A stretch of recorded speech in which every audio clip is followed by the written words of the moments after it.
मेरी शादी लगभग 1 साल पूरा होने वाला है। इस लव स्टोरी की शुरुआत होती है जब मेरी शादी हुई थी।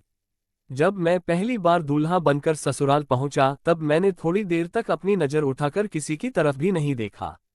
मैं कुर्सी पर बैठा हुआ था और मेरे चारों तरफ कुछ रिश्तेदार बैठे हुए थे। तभी अचानक मेरी नज़र मेरे सामने खड़ी एक लड़की पर पड़ती है। वह लड़की मुझे देखकर मंद मंद हंस रही थी। उस समय मैं दूल्हा बना हुआ था, इसलिए सोच रहा था कि मेरे कपड़े या ललाट पर लगे हुए टीके में कोई गलती है। तभी मैंने अपने जीजा जी को पास बुलाया और कहा, मेरे कपड़े तथा ललाट पर लगा हुआ टीका सही है या नहीं। तब जीजा जी ने जवाब, सब कुछ ठीक है, एकदम मस्त लग रहे हो। थोड़ी देर बाद जब मैं मंडप के नीचे जाकर बैठा, उसी समय वह लड़की मेरे पीछे आकर बैठ गई।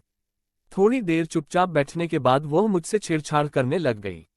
पहली बार ससुराल जाने की वजह से मैं उस लड़की से कुछ भी नहीं कह पा रहा था। काफी देर छेड़छाड़ तथा मजाक करने के बाद मैं उस लड़की से कहता हूँ, अगर आपको मैं अधिक पसंद हूँ तो आप भी मुझसे ही शादी कर लो। इतने में वह लड़की मुझसे कहती है, अगर मैं आपसे शादी कर लूंगी तो मेरी बड़ी बहन से शादी कौन करेगा। फिर मुझे पता चला कि यह लड़की रिश्ते में मेरी साली लगती है। काफी देर मजाक वाली बातचीत करने के बाद मैं उस लड़की से उसका नाम पूछता हूँ। तब वह लड़की जवाब देती है कि मेरा नाम संजना है। थोड़ी देर बाद शादी की रस्में शुरू हो जाती है। शादी के बाद से मेरी और संजना की काफी जान पहचान हो जाती है। रिश्ते में साली लगने की वजह से वह मेरा मोबाइल नंबर ले लेती है। शादी की सारी रस्में पूरी हो जाने के बाद अगले दिन मैं अपनी पत्नी को लेकर अपने घर पहुंच गया। पत्नी के साथ रोमांस करने के लगभग 3 दिन बाद मैं अपनी पत्नी को घरवालों से मिलाने की रस्में पूरी करने के लिए ससुराल ले जाता हूं। मैं वहां जाकर चुपचाप कमरे के अंदर बैठा हुआ था, तभी संजना मेरे पास आकर बैठ जाती है। संजना मुझसे बातें करने लग जाती है।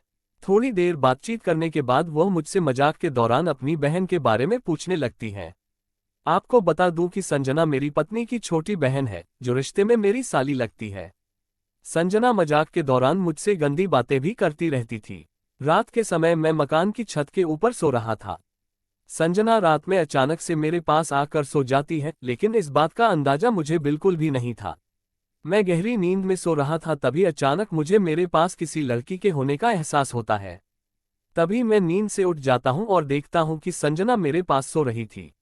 मैं संजना को जगाने की कोशिश करता हूं और कहता हूं, जल्दी उठो वरना कोई देख लेगा। लेकिन संजना उठने की बजाय मुझसे लिपट कर सो रही थी। काफी देर कोशिश करने के बाद संजना नींद से उठ जाती है और मुझसे कहती है, जीजा जी आप तो मुझे सोने भी नहीं देते हो। तभी मैं कहता हूं, शायद आपको पता नहीं है कि आप कहां पर सो रही हो।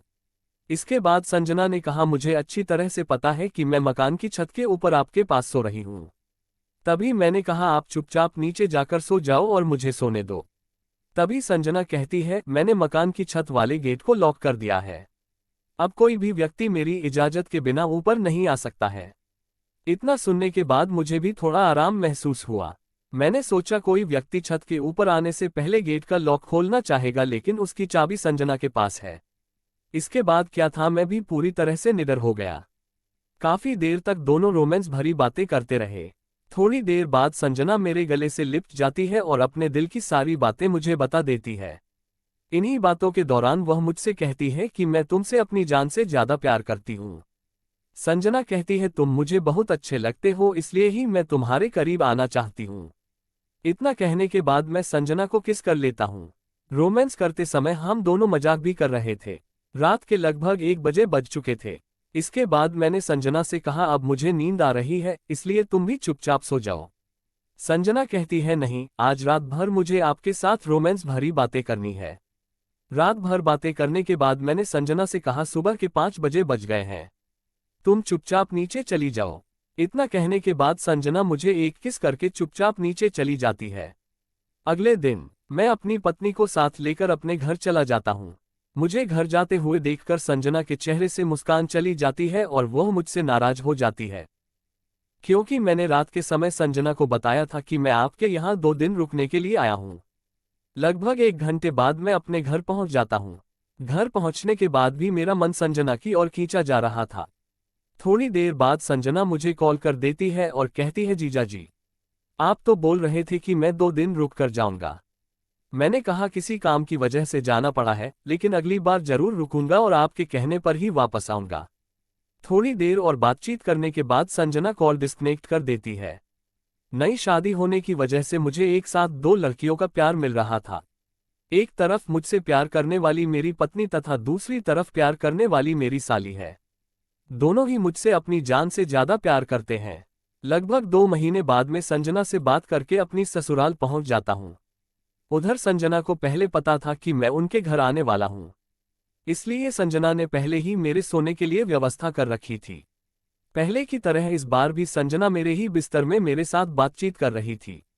सर्दियों का समय होने की वजह से हम दोनों एक ही कमरे में सो रहे थे। आज भी मैं और संजना एक दूसरे से मुलाकात करते रहते हैं।